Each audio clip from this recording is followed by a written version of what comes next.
Good afternoon, everyone. We'll get going in a few minutes. Wait for a few more people to arrive on Facebook and on Instagram.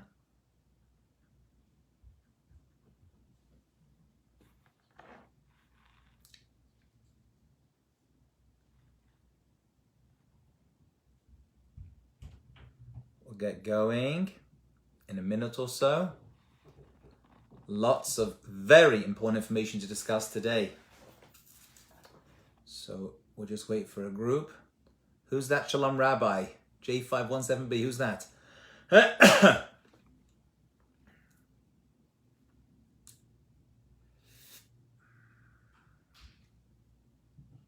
Shalom, welcome everyone on Instagram Live and everyone on Facebook. We're going to get going in 1 minute.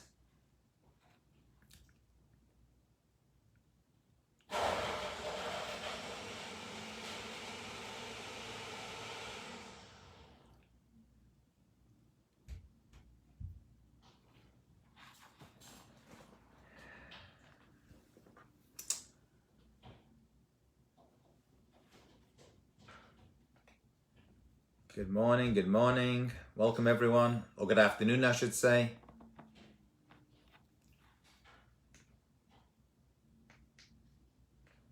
Jennifer from New Jersey. Hi Jennifer, nice to see you. Thanks for joining us on Instagram. Okay, good morning. Shalom Remy, good to see you, my brother. Okay, my dear friends, we have a lot to discuss. I'm going to hopefully blend in a lot of what we're seeing today in these videos coming through our televisions and on the internet, and I'm sure a lot of WhatsApp as well. It really fits in today's topic. It wasn't chosen this way, but it just does. So the discussion today, my dear friends, is something so important and so crucial. It's really the underpinning of life, but I've called it something fun, and that is, what's love got to do with it? Now, if you're my age, immediately you'll have a little soundtrack going off in your minds, which I respect you for. But I am no Tina Turner. However, love, my friends. Love, there's so much to talk about. Every song is on love. Turn on the radio, the internet, everyone's singing about it. Everyone's writing about it. Everyone's obsessed with it. Every wedding I've done, I performed maybe 150 weddings at this point. They all say they love each other. And then look at each other's beautiful eyes, and everyone wants to be in love and fall in love. But what exactly are we going for? What is the secret? What are we trying to achieve, my friends, with this idea of love? And that we're going to define very clearly. And by the way, the love we're talking about is not just in a relationship of guy and girl. We're not just talking about relationships or dating or marriage. This is all love, because love is love is love.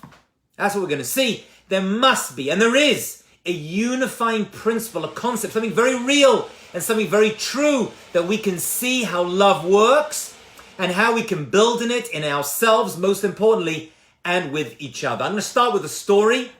I was giving this class. I speak it on love. I wrote a book on love and dating and marriage.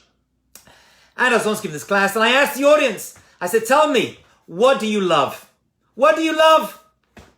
And someone of the audience said, I love my husband, I love my wife, I love my family, my friends, I love going on vacation. And then one guy said, Rabbi, I love fish. And everyone started laughing, of course. And I said to him, you don't love fish. And he said, no, I love fish. Thursday night at my house is fish night. My wife makes a delicious fish. I love fish. I said, you don't love fish. He said, yes, I do. I said, no, you don't. And he started getting a little bit irritated. He says, Rabbi, I told you I love fish. I said, if you love fish, you wouldn't catch it, kill it, skin it, gut it, cover it in your favorite herbs and spices, and stick in the oven on 350 degrees for half an hour. You don't love fish. What you're telling me is you love what fish does to you. You like the taste, the flavor, the feeling of eating fish. That is what you love. And that's okay. But that's not loving fish. That's loving yourself. Inside that story is everything you need to know about what we're going to discuss today. Most people are misinterpreting the idea of love as self-love, what they enjoy and pleasure, which is important. You should enjoy, you should have pleasure, but love, my friends, is the exact opposite of this. Love is not the feeling you get. Love, we're going to see, is what you give others. Let's define this even better. Let's define terms. So we've mentioned before, in order to understand anything in Judaism, and I always say this, if you know my classes and my thoughts and my history, you'll know that in order to understand anything, you must understand the Hebrew words. Hebrew, Lashon Kodesh, has inside it the secrets to an understanding of everything in this universe. That's because Hashem, God, created this world using the Hebrew letters.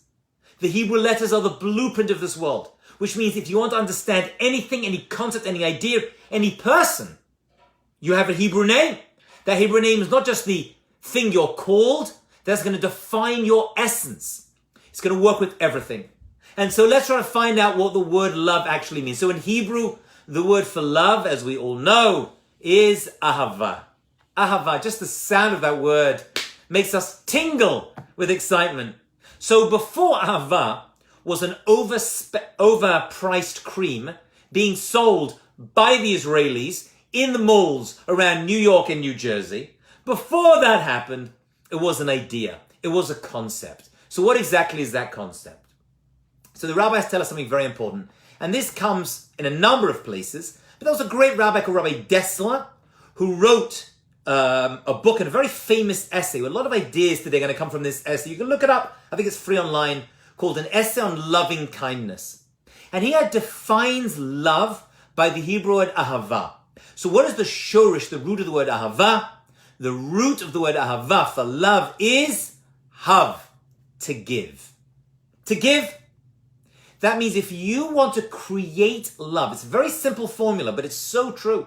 Sometimes the most important concepts in life are very simple ones, and this is one of them.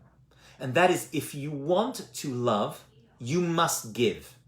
Now, every child or every seminary girl, because every girl goes to Israel for their year in Israel, like my daughter just got back a little bit early, unfortunately. Don't worry, God willing, she'll go for a second year. That's what she wants anyway.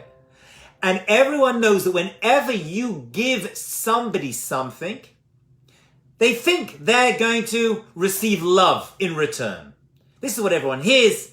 It's a big and great mistake. I'm going to say it again. The mistake most people are making in their lives, my friends, is that if they give somebody something, they expect that person to love them. But we know this isn't true. Anyone who has children or has dealt with children knows very clearly that you can give a child and give and give and give. And that child is going to take. What does that child become? Not a loving being, but a selfish, spoiled little brat. We're seeing a lot of that today in society, on WhatsApp, on television, in the videos we're seeing. There is a big division between lovers, which means givers, and takers. So let's be clear. I want to define this term. This is so important. If you don't hear this, the rest of today's discussion is not going to help you. If you give somebody something, they're not going to love you. Maybe they will, maybe they won't. Maybe they expect the love. Maybe they don't need that thing. Maybe they're selfish little brats who take. Taking doesn't create love. Giving creates love, which means if you give somebody something, you're going to love them. And here's the secret. Whether you want to or not. Whether you want to love them or not, just the act of giving somebody something, it creates love. That is why the root of the word love is to give. Not that if I give, not that if David gives to Shoshana, Shoshana takes, maybe she'll love David, maybe she won't. Taking doesn't create love. The love follows the giving. Watch very carefully. Here's the giving and the love's going to follow it. So be very careful who you give to. There are certain groups, concentric circles, like on a dartboard, like on an archery board, where you want to give a certain amount of people. And then the groups grow, but be very careful. Just one evening with somebody, giving to them selflessly, will make you love that person. But the receiver, the taker, may actually hate you. They may despise you, although all they've done is receive. We're seeing today many people who are givers and many people who are takers. And the takers, the people who've only thought about themselves and taken for themselves during life, like the guy we spoke about at the beginning, the fish eater, they just love themselves. And they can help and they can hate the giver.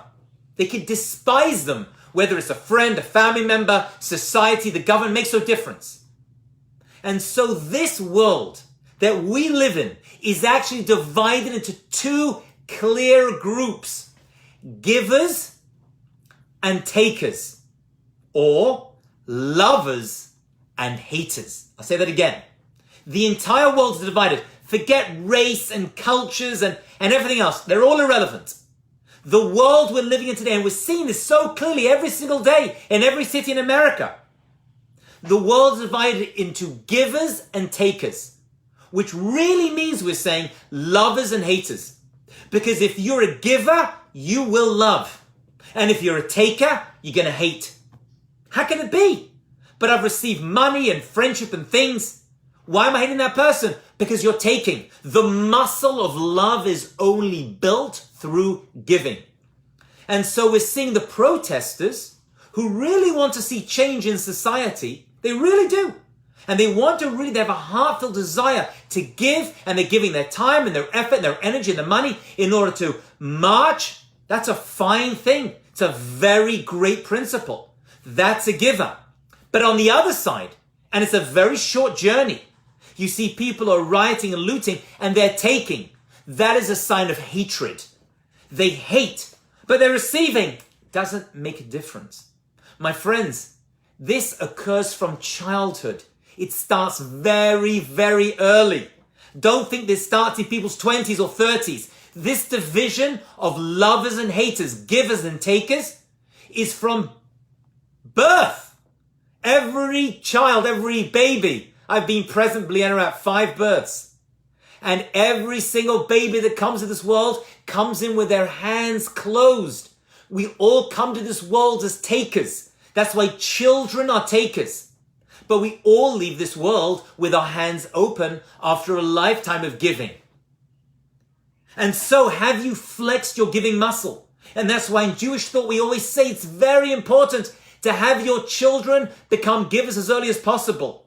It's so important.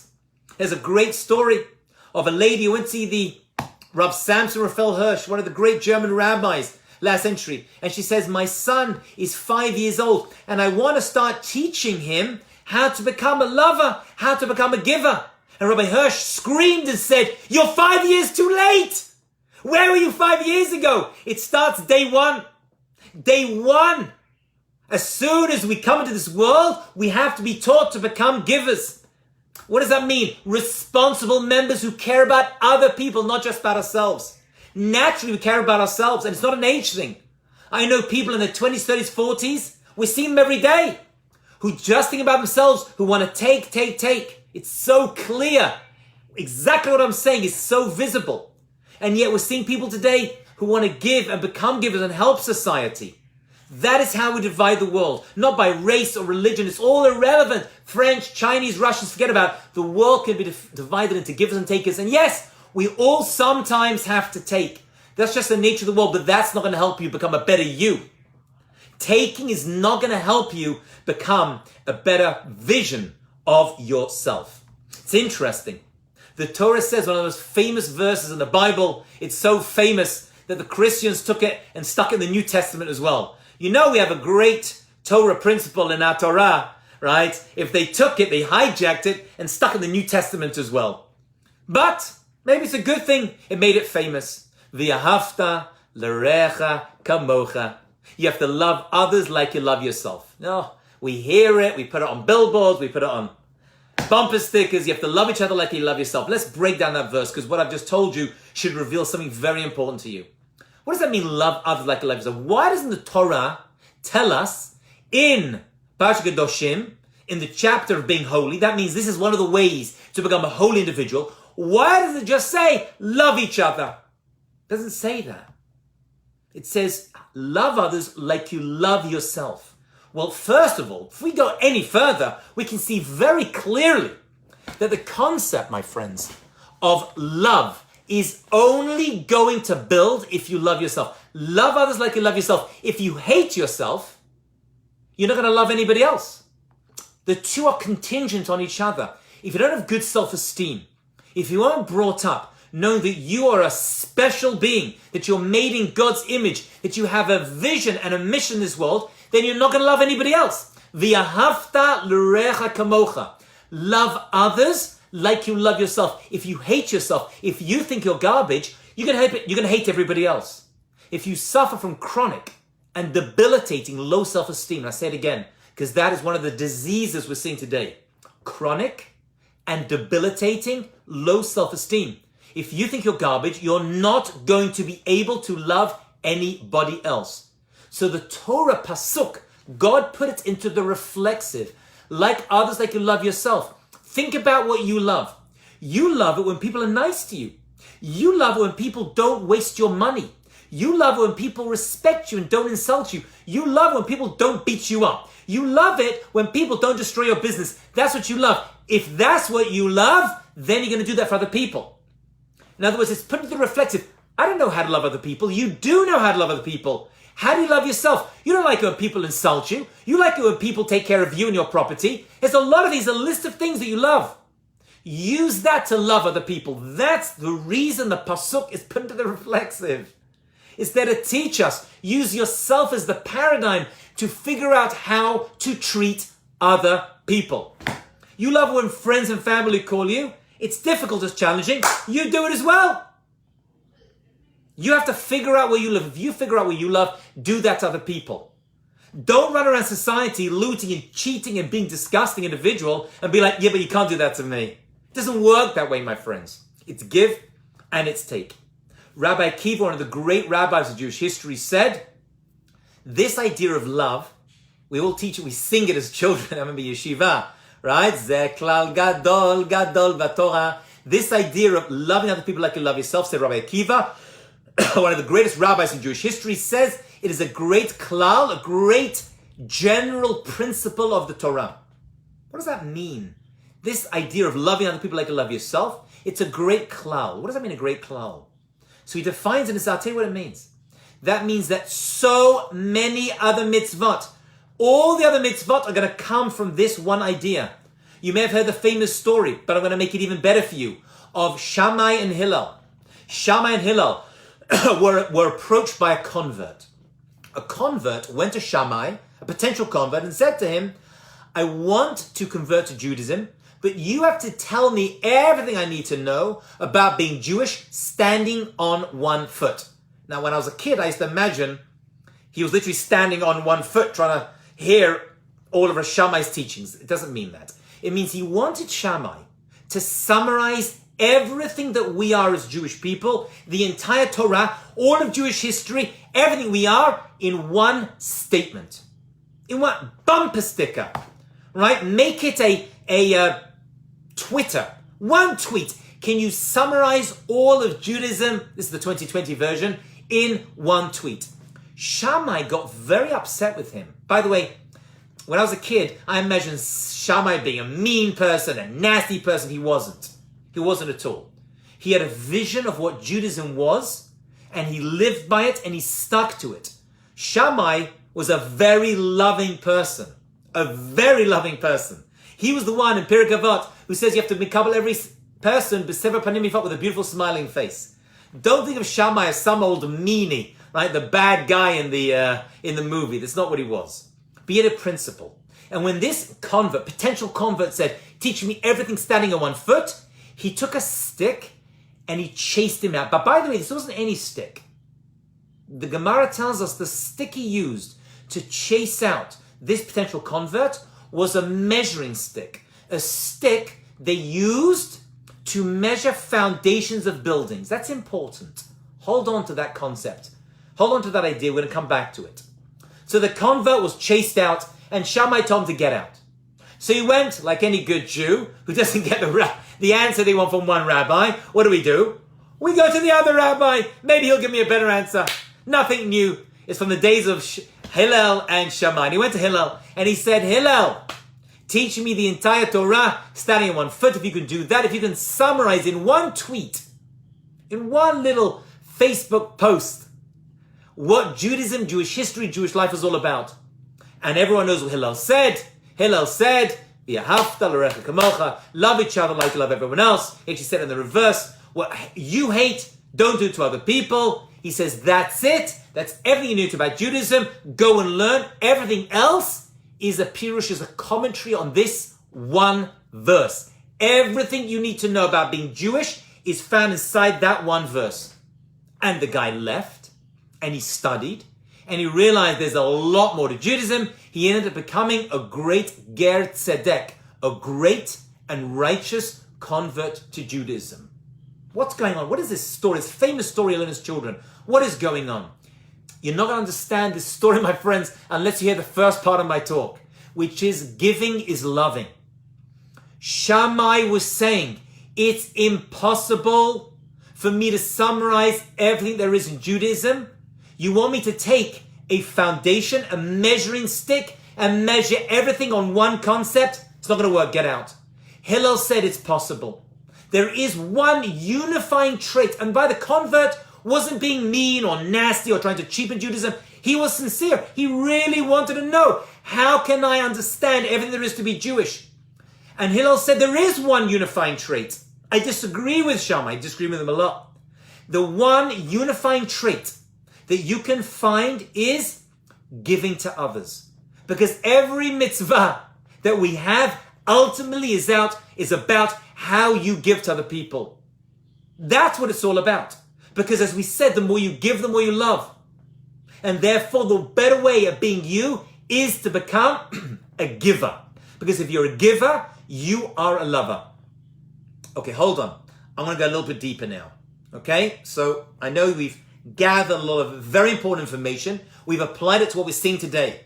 Because I really believe what you're seeing today is not a struggle of cultures or nations. It's a struggle. It's a whole new concept of giving. I understand.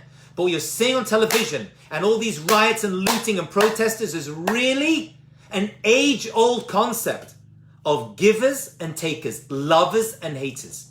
People who want to see a better society, a better world, they are the givers, they are the lovers, and the more they do, the more they're going to love. And the looters and rioters are the takers. They are people who spend it's nothing new. Speak to their parents.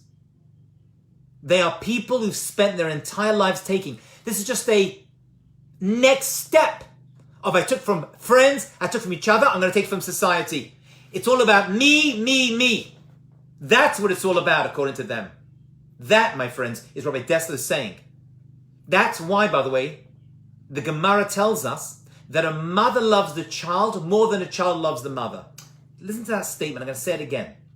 By nature, a mother always loves her child more than the child loves the mother. Why is this? Why is this true?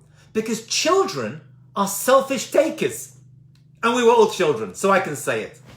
What do children want? Me, me, me. What do parents do? Give, give, give. You know, Rabbi Dessler tells a story. It's actually a story about himself. Most people don't realize that during the war, he was separated from his family. He managed to escape to England, and his wife and children were taken elsewhere. After the war, he met up with his children. He said, you know, I was separate from my children for a number of years. When I met them, I was expecting love to be great. We're separated, we were reunited after the Shoah, after the Holocaust. He said there was a lack of connection between me and my kids. And I couldn't understand why. And he said, I began to understand why. Because my wife had given to my kids for 5 years more than me. And so the bond between my wife and my children, by definition, was much stronger. Because she had given, given, given. And so she was going to love the kids were going to love her more. And after the war, I was stuck. But what are you going to do, he said. How can I fix it? Very simple. You have to give more. The more you give, the more you love. And children need to learn from a very early age, we said, to become givers. Simple things. Simple things. Just putting a coin in the pushka, in the tzedakah box. Just helping around the house. Clearing the table. These are not small things. Every act of giving is building the muscle that will make that child into a eventual lover. The people we're seeing who are stealing, breaking down society, were brought up. I can guarantee and you can check me on this, not to be givers, but to be takers. It started at birth. Can you change that? Is that changeable? It is changeable. It's a muscle. Just like a person has a weak muscle that is atrophied from years of disuse, so too, teach children, and as we all know at this point, adults are basically big children, right? We know that, yeah. We're all just big babies. We know that, yeah. Teach them how to become givers. Make them givers. Never too late. It's possible to change. I believe, or I wouldn't be a rabbi teaching classes on becoming a better person, that we can change. And the way to change in this realm is to give. Make them give. That's the secret. I want to share with you another idea. Let's go deeper over here. And then I'll share with you two stories. And one of them is my favorite story. It's a 30-second story. I know it's hard to believe that a rabbi can give a 30-second story, but it's true. Listen very carefully. This is so deep, and you're going to love this story. I wanted to share with your families and friends. I only heard it a few years ago, which was unusual because I thought I heard every Jewish story out there. I've heard every Jewish joke. That I've heard. No, people don't come to Rabbi, I have Devar Torah. They say, Rabbi, I have a joke. And 99.9% of cases, I've heard the joke already. Okay? But here's the idea, and here are the two stories that go with it, and then we'll finish this off. And it goes like this. Listen very carefully. There is a book called the Seifer Chinuch. We don't know who wrote it. He was a Rishon. It's weird. Usually we know who writes books. But I studied this book with my students a lot. And he gives the reason for every single mitzvah in the Torah. That was a pretty radical thing to do. Giving a reason for every single mitzvah in the Torah. And then at a certain point, while he's describing a certain mitzvah, he stops and he says, I want to give you a general secret of life. Listen to these. This is so important. So important. Please, if you hear my words, it was worth my mother having me. Ask my mother, she'll tell you it was worth having me. Listen very carefully. He says that the secret to life is Adam nifal kefi polatav. Adam nifal kefi polatav. I'm going to translate those words. A person is influenced by their actions. What you do with your body, with your hands, with your mouth, with your feet, with your toes, influences who you are more than what you think. More than what you think. Everyone thinks, right? They have a challenge in life, there's a problem, we'll go to the therapist, right? Every Jew's in therapy, paying hundreds of dollars. And they go to the therapist, and the therapist says, let me change the way you think. Valid and appropriate, nothing wrong with that. But there's something very important that we're all forgetting. And that is what the Seifer Chinuch is telling us. A person is influenced by their actions, what they do with their body. You can have a person, he says, who's a really bad, nasty individual, who thinks bad all day. How can I hurt? How can I cheat? How can I break down society? That person has an awakening, for whatever reason, and says, I want to become a better person. And they do a small, tiny action. They give a little bit of money to tzedakah. They help a friend. Even if they do it for selfish reasons, for recognition, to have their name on the wall, it makes no difference. Giving is giving is giving. And giving, as we said, creates love. That person is there on the way to becoming a great and righteous person. Even in their mind, they're thinking bad. How can I hurt? How can I break? How can I destroy? But if their actions change, if they do something which is positive, they're going to change themselves. And their mind, he says, is going to follow their actions. Not the other way around. We think, if I change the way I think, I'll change the way I am. The answer is no. It's the other way around. Change what you do, you change your mind, you change your essence. By the way, the opposite is true as well. You have a person who thinks good all day. I want to help society, become a better person, right? I want to be a politician who changes the world for the good. We've heard it 1,000 million times. United Nations, let's talk about it, let's change the world. And then they do something bad. Although they talk and think good, they become a rasha, a terrible person. Because your mind is going to be influenced by your actions. Let me concretize this with two stories. Listen very carefully. These are two very important stories. Believe me, you're going to love them. The first story, which I've told 1,000 times, I'm going to say it again, is about a man who was offered a job in a bank. Okay? In the 1930s. And he went to the Chafetz Chaim to ask them whether he should take this job in a bank. And it sounds weird. Why would you go to a rabbi to ask him if you should take a job? That's what you should be asking your rabbi. Your spiritual advisor should be asking, forget everyone's asking about whether this spoon is kasher, right? And whether it should come to Bet Knesset. What you should be asking is the job. Is the house I want to buy, is that appropriate for me? That's really what a rabbi should be asked. So he went and he asked Chofetz Chaim, should I take this job in a bank? And the Chofetz Chaim gave a fascinating answer. He said, it depends. Because it depends on what? Because not on pay, right? It depends on which window you were offered the job in. You see, in those days, they had different windows where you would withdraw your money and you would deposit your money. I don't know why they were separate. Now we have one teller that does both. But it used to be that they had separate, in those old days, with the bars, right, in the windows with a teller sat behind, he had the hat on, right, with a little thing on his arm with a little pen, They had a separate window for withdrawing money and depositing money. And he says, you should only take the job in the bank. Listen carefully. If you were offered the job in the withdrawal window, if you were offered the job in the deposit window, don't take the job. Don't do it. So the man said, I don't get it. What's the difference? Same pay, same hours. In the withdrawal window, I'm giving them their money. It's not my money. And in the deposit window, I'm taking their money, but I'm storing it for them. I'm not stealing it. What's the difference? And the Chofetz Chaim says, we know a principle in Jewish life, in Jewish history, that a person is influenced by their actions. If you spend your entire day in the withdrawal window, you're going to be giving and giving and giving people money. It's their money. But the act of giving makes you into a giver. And that is what Hillel was telling us. Become a giver. But if you spend your entire day in the deposit window, you're going to spend your entire day taking money. You're not stealing it. You're actually doing it for a good purpose, to protect this person's money. But the act of taking that money in the deposit window in the bank is going to make you into a taker, and that is what you will become. And Jews should not be takers. Jews should be givers. That's what the Chofetz Chaim was telling them.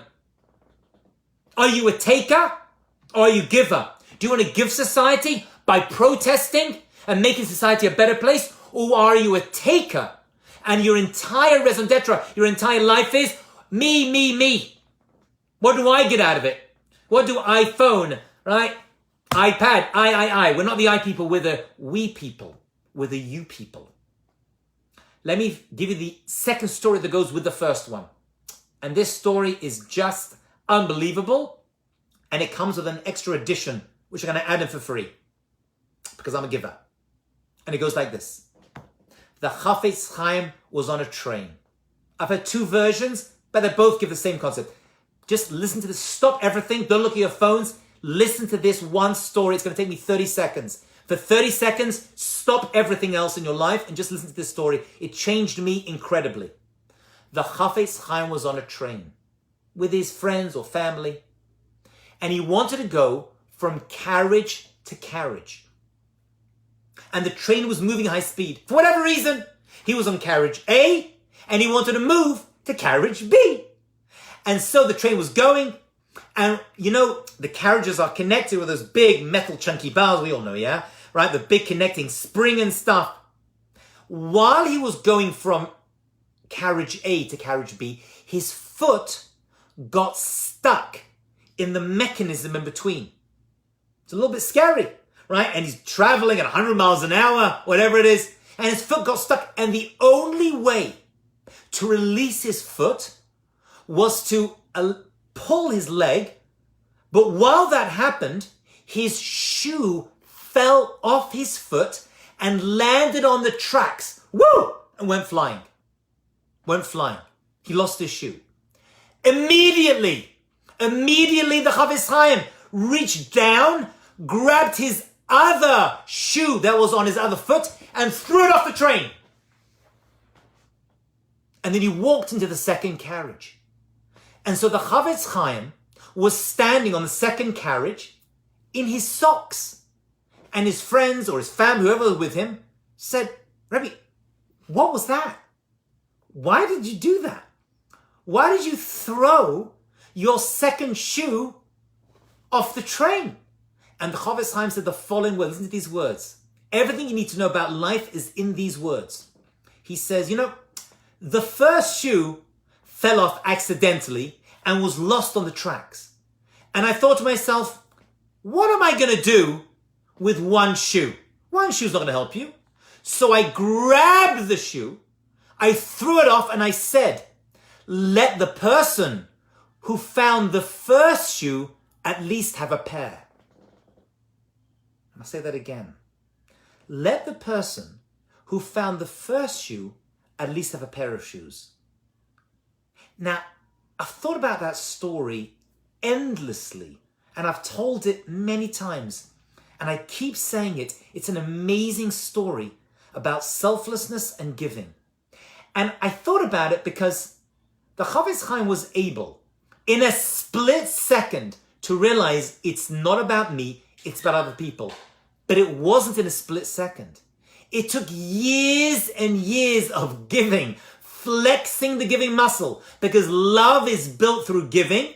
The more you give, the more you love, and that doesn't happen overnight. Taking happens overnight, but giving does not. It takes effort and energy. And so when I thought about the story, I thought, you know what? I could have figured that out. I could have figured out, what am I going to do with one shoe? I'll throw away the other shoe, let the other person have a pair. But it took me months to figure that out. The Chafetz Chaim was living in a world, my friends, that was on the cusp of giving and taking. And so when he gave and he took, he was constantly in the world of how can I give others? He lived in a world of how can I help the world and how can I improve the world? It was said about the Chafetz Chaim that he started his life and he wanted to change the world. This was told by about a number of people. But whoever it happened to, it's a true principle either way. It said, when I was a young boy, I wanted to change the world, And I tried and I couldn't change the world. It's such a messed up. And then I said, let me try to change my country, Poland. And I tried and I couldn't change Poland. I said, let me change my city, Radin. He said, I tried, but I couldn't do it. It was too difficult. I said, let me change my family. And I tried changing them, and I couldn't change my family. I said, let me try to change my wife. And I tried, and I couldn't change my wife. And I said, you know what? Let me at least change myself. And I was able to change myself.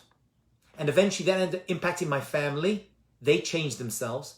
And then I started to realize this was actually impacting right in my city. And eventually I was able to change my country and the entire Jewish world, and the entire world is today still learning his words of Torah, of beauty, of information to this very day, years, decades after he died. V'yahavta l'recha kamocha. We all want to become givers. We want to become lovers. How? V'yahavta l'recha kamocha. If we change ourselves, my dear friends, if we start, which is tough. This is the hard way. No one wants to change themselves. I want to be a selfish person. It's all about me, me, me. But if we don't, we become like the guy at the beginning of the story. The person who says, I love fish. If you eat fish, you don't love fish. You love the effect fish has upon you. That really means you love yourself. Living isn't yourself. It's about giving. And that's how love is. We'll finish with these words. We know the rabbis tell us that the second temple, second Beit HaMikdash was destroyed because of sinat chinam, baseless hatred. That's what destroyed the second Beit HaMikdash. We hear this 1,000 times. What's the answer? Rav Kook says, if that's what destroyed the second temple, how do we rebuild the third Beit HaMikdash? With the opposite, which is love. True love comes from giving. Says the Chafetz Chaim, you know what? Let me tell you a secret. The fact that we don't have a third temple yet means there's no real love in society at all. Actually, if one synagogue, if one community had real love inside it, the galut, the exile, would be over. Just what? We think the entire world. No. It just takes one community to really, that means, by the way, sadly, in the past 2,500 years, there hasn't been one community in the entire world of Jewish history that really had true and selfless love inside. If they did, the entire galut would be over and we would all be redeemed. That means no more war, no more bloodshed, living in peace with the third Beit HaMikdash in Eretz Yisrael. That's, my friend, that's what we're trying to do. We're trying to change the entire world and watch the news, and we're all doing it, I'm doing it too. But that's not the secret to life. Secret to life is working on ourselves and our closest ones. That will have a ripple effect upon everything else. Just like a stone hits the water and the ripples go out, so too, if we work on ourselves, it will ripple out and the world will become a better place. Because that, my friends, is the secret to life, the universe, and everything. If you are a giver, you become a lover, and the world will love. But if you're only about yourself, and you're looting and rioting, it's all about me, you're breaking it down, and you're making the galut last for much, much longer. That is true for every person in the entire world. My friends, we've reached the end. Thank you so much for joining me on this journey. God willing, we will see true giving and love, which doesn't just happen through speaking or thinking, but through action, that will occur in our communities, our societies, our families, and eventually the entire world. And that, my friend, is how we're going to see true peace, shalom, come to all of our people. Thank you. Have a great day. Stay safe wherever you are. There is hope. Gam ze yavor. These times will pass. There will be better times. It is good. In the end, it will be good. And if it's not good, it's not the end. Have a great, successful day. Much love.